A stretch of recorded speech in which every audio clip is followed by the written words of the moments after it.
बिस्मिल्लाहिर्रहमानिर्रहीम। अस्सलाम वालेकुम। मैं हूँ शुमाइला हमदानी। आज जो हमारा टॉपिक है वो ऑस्टन थ्योरी ऑफ लॉ है। इससे पहले मेरी आपसे रिक्वेस्ट है कि चैनल को सब्सक्राइब करें, लाइक करें, कमेंट करें और बेल आइकन दबाना ना भूलें। अगर आप चाहते हैं किसी भी टॉपिक पे हम वीडियो बनाएं तो कमेंट सेक्शन में ज़रूर बताएं। और आज का जो टॉपिक है ये भी हमारे फ्रेंड्स की रिक्वेस्ट पे हमने बनाया है, ऑस्टन थ्योरी ऑफ लॉ। और इस ऑस्टन थ्योरी ऑफ लॉ को हम सिंपली जो हम जानते हैं या पहचानते हैं वो जानते हैं इस लाइन से, law is command of sovereign. Law जो है कमांड ऑफ सावरेन, लॉ जो है लॉ की जो कमांड है वो सावरेन है। इसीलिए हमारे माइंड में कन्फ्यूजन चलती है, थ्योरी कहाँ, ये थ्योरी हमारे बुक में भी नहीं मिलती। मगर मैंने जो आज बनाई है इस थ्योरी पे एक लेक्चर बना लिया है अल्हम्दुलिल्लाह से। इस कमांड थ्योरी ऑफ लॉ जो है ऑस्टन थ्योरी ऑफ लॉ है, इसको 3 नाम से पहचाना जाता है। ये कमांड थ्योरी भी है, थ्योरी ऑफ सॉवरेनिटी भी है और मोनेस्टिक थ्योरी भी है। और उससे पहले हम थोड़ा ऑस्टन के बारे में जान लेते हैं। ऑस्टन जो है ऑस्टन जो था वो यूरोपियन जूरिस्ट था और इसे इंग्लिश लीगल थ्योरिस्ट भी बोलते थे। और ये ऑस्टन जो थे लंदन में पैदा हुए थे और 1719 में पैदा हुए थे और इनकी जो डेथ थी वो 1859 में हुई थी। इनको जो सेकंड लक़ब दिया गया था जहाँ जिससे जाने जाते थे, father of analytical school of law भी इन्हें बोला जाता था। और ये जो थे लंदन की यूनिवर्सिटी के चेयरमैन भी रह चुके थे। और इन्होंने जो थ्योरी के बारे में इन्होंने जो कैटेगरीज और थ्योरी को जैसे डिफ़ाइन किया था वो इन तरीके से किया था कि ये एक इंटेलिजेंट पर्सन जो कमांड होता है वो बनाता है अपने इंटेलिजेंट पर्सनस के लिए, मतलब जो उनसे सबऑर्डिनेट है उनके लिए बनाता था। उसने इसको जो एनालाइज किया था ये बोला था कि पॉजिटिव लॉ है और इसके जो करेक्टर्स बताए थे या फॉलोइंग, ये जो थोड़े से सबऑर्डिनेट इसके करेक्टर्स भी इन्होंने बताए थे। जैसे फर्स्ट था लॉ इज़ ए कमांड। जो लॉ था ये लॉ जो है ये कमांड है और कमांड इशू की जाती है। सुपीरियर जो बॉडी होती है वो कमांड इशू करती है। अगर सबऑर्डिनेट बॉडीज जो हैं वो उसे ओबे नहीं करती तो क्या उन्हें पनिश भी करने का राइट है किसके पास, कमांड के पास। जो फर्स्ट है लॉ इज कमांड, इसे डिवाइड किया गया है 2 कैटेगरीज में। एक उन्होंने बताया था कि जनरल कमांड होती है, एक होती है पर्टिकुलर कमांड।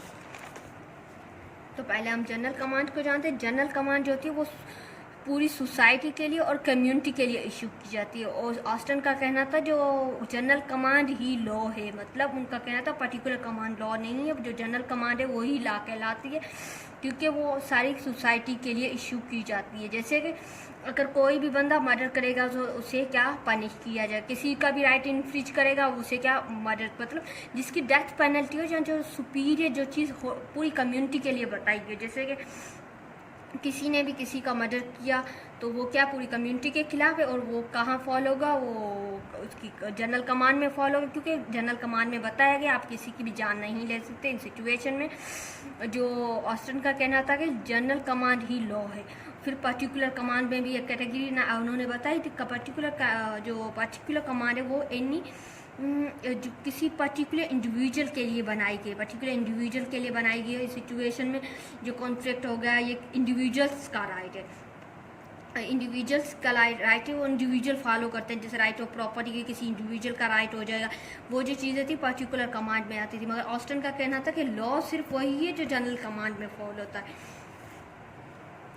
तो all commands are not law, जो सारी कमांड्स हैं वो लॉ नहीं कहलाती अकॉर्डिंग टू द ऑस्टन ने बताया जैसे कि टीचर्स और स्टूडेंट्स। जो टीचर अगर कोई बात बोलता है स्टूडेंट को या किसी चीज़ के लिए ये गाइडलाइंस देता है या किसी की डायरेक्शन देता है तो वो कमांड में फॉल नहीं करेगी। मीन्स कमांड और रिक्वेस्ट में भी फ़र्क है। रिक्वेस्ट जो होती है हम किसी को रिक्वेस्ट करते हैं तो वो चीज़ें कमांड में फॉल नहीं करेगी। कमांड जो होती है एक सुपीरियर बॉडी हो जिसकी जो कमांड होगी उसे हम ओबे नहीं करेंगे तो हमें पनिश भी किया जा सकता है। मीन्स टीचर स्टूडेंट्स वाली एग्जांपल भी यहाँ फॉल नहीं करेगी। और जैसे कि पेरेंट्स और चिल्ड्रन, अगर कोई पेरेंट्स अपने चिल्ड्रन को डायरेक्शन देता है कि आपको ये करना है, वो भी क्या कमांड में फॉल नहीं करेगा। इसलिए ऑस्टन ने पहले ही बता दिया था सब कमांड्स जो होती हैं वो लॉ नहीं कहलाती। सेकंड जो कैटेगरी इन्होंने बताई थी ऑस्टन ने, वो बोला था पॉलिटिकल सॉवरेन कमांड्स ऑबिडेंस।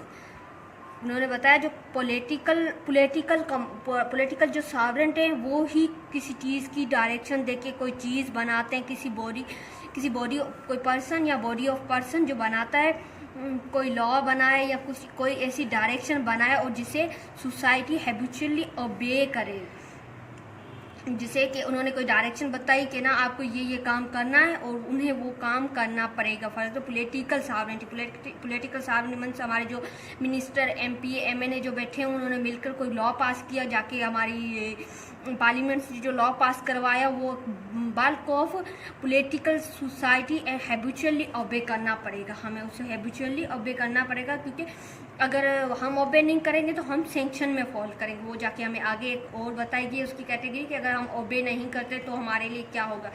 पहले तो हमें सावरेन ने ये बताया अगर आपको इसी चीज़ को ओबे करना है, जो उन्होंने लॉ पास किया, जो कमांड है, जो पॉलिटिकल सॉवरेनिटी ने जो लॉ पास किया है वो आपको ओबे करना है एनी हाउ। अगर हम ओबे नहीं करते तो उसके लिए हमारे लिए पेनल्टी और सैंक्शन भी रखे गए हैं। तो सॉवरेन ने बोला इसके अगर कोई लॉ फॉलो नहीं करेगा तो उन लोगों के लिए सैंक्शन है। सैंक्शन में जो होता है penalty for violation of laws, अगर कोई बंदा उन लॉज को फॉलो नहीं करता वो किस में फॉल होगा, वो एक पेनल्टी, उनके लिए पेनल्टी इम्पोज की जाएगी। क्योंकि लॉ तो जहाँ पे लॉ होता है वहाँ पे क्या होती है, इन्फ्रिंजमेंट तो ज़रूर होती है। इसीलिए जैसे कि हम सबको पता भी है अगर हम किसी की जान लेंगे तो हमें पनिश किया जाएगा, फिर भी लोग जान लेते हैं, मर्डर होते हैं सोसाइटी में और लॉ की इन्फ्रिंजमेंट होती है। इस सिचुएशन में जो हमें ऑस्टन ने बताया था कि अगर कोई बंदा किसी चीज़ को ओबे नहीं करेगा, किसी कमांड को ओबे नहीं करेगा, उसके लिए पेनल्टी भी इम्पोज की जाएगी।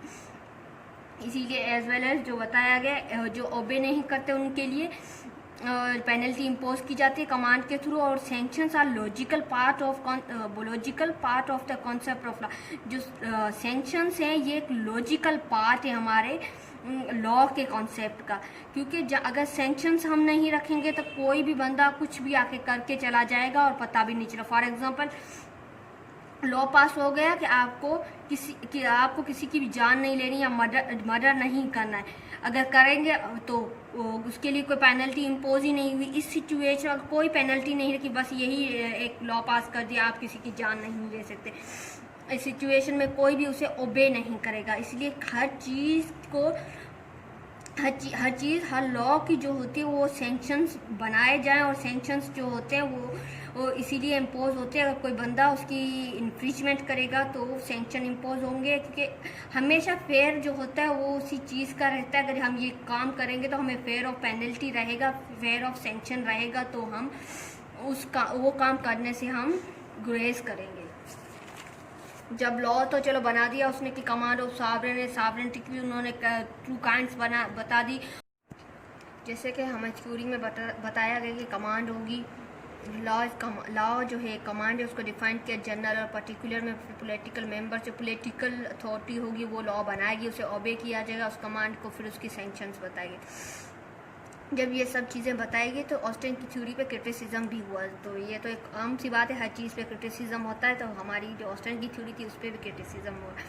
तो फर्स्ट जो इनका क्रिटिसिज्म था वो lock of moral and ethical contents, मतलब बताया गया कि ये जो है वो जो मॉरल और इथिकल जो रूल्स थे उनके खिलाफ है। फॉर एग्जाम्पल किसी ने मॉरलिटी को नहीं देखा, इथिक को नहीं देखा, जैसे कि कोई भी जस्टिस नहीं देखेंगे, इक्विटी नहीं देखेंगे, तो इन सब के खिलाफ जो बस जो लॉ बनाया, कमांड ने लॉ बनाया, बस एनी हाउ से ओबे करना है, अगर ओबे नहीं किया तो वो पनिश होगा। फर्स्ट क्रिटिसिज्म ये था। सेकंड क्रिटिसिज्म था customary law, international law, constitutional law in England do not fit into the positive theory. उन्होंने बोला जो कस्टमरी लॉ है या इंटरनेशनल लॉ है वो फिट ही नहीं होते थ्रू आउट इंग्लैंड का जो लॉ है इंग्लैंड का लॉ और कॉन्स्टिट्यूशनल लॉ, ये सब जो लॉ मिलकर ये पॉजिटिव थ्योरी को मैचअप ही नहीं करते। इस सिचुएशन में क्रिटिसिज्म हुआ। फिर उन्होंने बोला कि थर्ड जो क्रिटिसिज्म था पावर कन्फरिंग रूल्स, इसमें बस पावर कन्फर किए गए हैं, पावर और कन्फर किए गए। फॉर एग्जांपल बस जो भी चीज़ें एज वेल एज बताई गई है और बस एनी हाउ फॉलो करनी है। जैसे कि इलेक्शन का लॉ हो गया, एक एग्जांपल मैंने बनाई हुई, इलेक्शन का लॉ हो गया, लॉ ऑफ प्रॉपर्टी हो गया, लॉ ऑफ कॉन्ट्रैक्ट हो गया, बस ये लॉ है, एनी हाउ आप लोगों को फॉलो करना है, ना इक्विटी देखेंगे, ना ही कोई फेयरनेस देखेंगे, ना ही कुछ। इस सिचुएशन में भी इस पे criticism I means only power confer किए गए हैं, उसकी कोई डायरेक्शन नहीं दी गई कि कैसे कैसे अगर ये नहीं करते, कोई इनकी कैटेगरीज देखी जाए, उसका एक्सक्यूज़ देखा जाए, मीन्स उसमें कोई एक्सक्यूज़ नहीं रखा गया।